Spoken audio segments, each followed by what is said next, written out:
আমি মাদুৰাইলৈ যাম। আমাৰ ফ্লাইট আছে 6:10-ত। আমি এতিয়া গুৱাহাটীৰ লোকপ্ৰিয় গোপীনাথ বৰদলৈ এয়াৰপৰ্টত বহি আছোঁ। আমাৰ চেক ইন হৈ গ'ল। আমি অলপ পিছত যাম। আমি এইমাত্ৰ চেন্নাই আহি পালোঁ 9টা বজাত।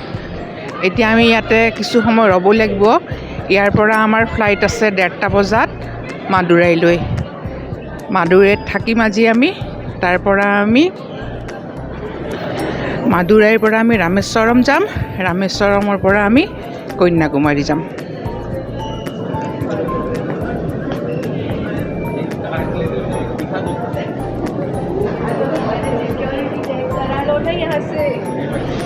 চেন্নাই এয়াৰপৰ্টত প্ৰায় 5 ঘণ্টা ৰখাৰ পিছত মাদুৰাই আহি পালোঁ। মাদুৰাই ৰেচিডেঞ্চি, য'ত আমি মাদুৰাইত আছিলোঁ।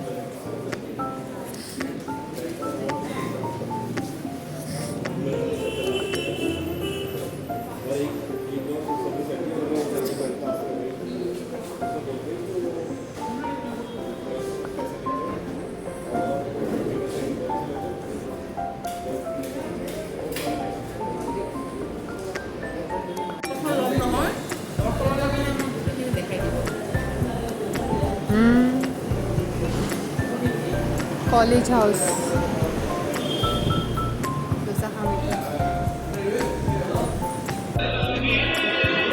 মাদুৰাই চহৰৰ নাম মাদুৰাই হোৱাৰ কাৰণ হ'ল যে শিৱবাবাই যেতিয়া সাগৰ মন্থনৰ সময়ত বিষ ওলাইছিল, সেই বিষ মৌলৈ ৰূপান্তৰ কৰিছিল ইয়াতে। সেইকাৰণে এই চহৰৰ নাম মাদুৰাই বুলি কোৱা হয়।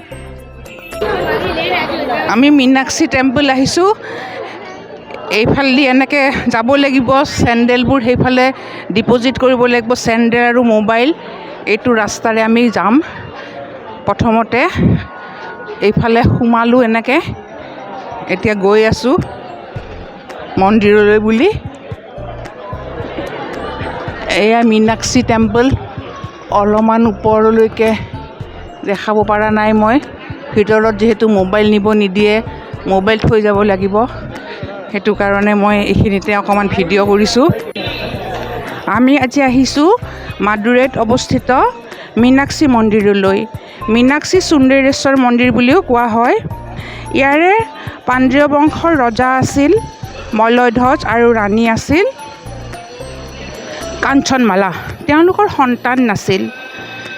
তেতিয়া তেওঁলোকৰ কুলগুৰুৱে সন্তান প্ৰাপ্তিৰ কাৰণে যজ্ঞ কৰিব কয়, আৰু সেই যজ্ঞৰ পৰাই এগৰাকী কন্যা সন্তান উৎপত্তি হয়। সেই কন্যাৰ চকুৰ মাছৰ নিচিনা ধুনীয়া আছিল কাৰণে কন্যাৰ নাম মীনাক্ষী দেৱী ৰাখিছিলে।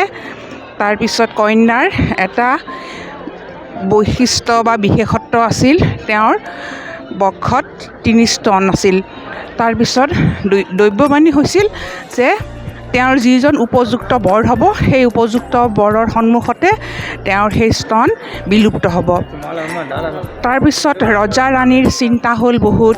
তেওঁলোকে কুলগুৰুক সুধিলে এতিয়া কি কৰা যাব।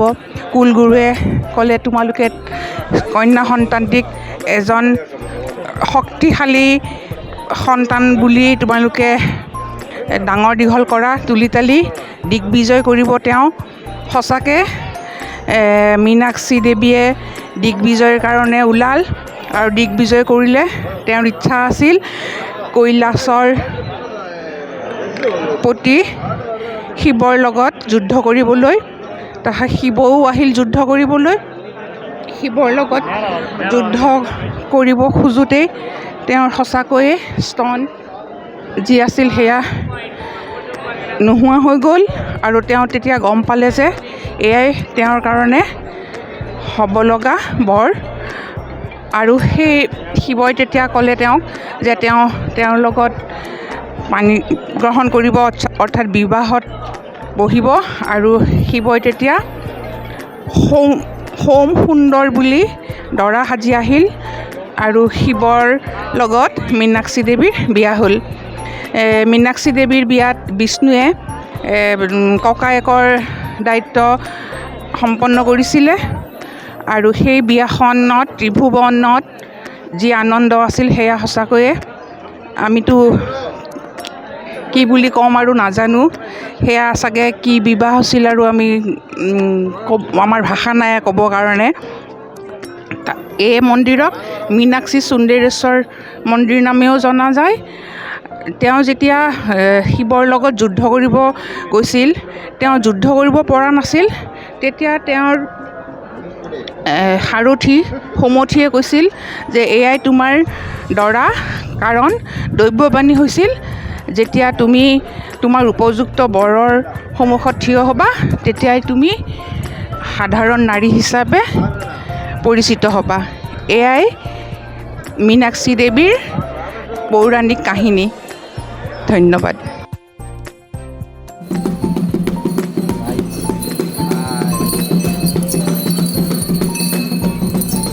ইমান ধুনীয়া হাতীটো। মন্দিৰৰ হাতীজনক মানে এতিয়া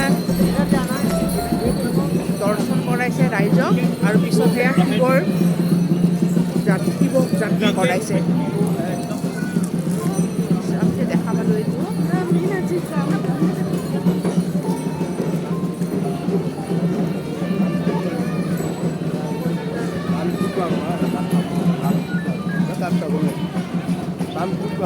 Tan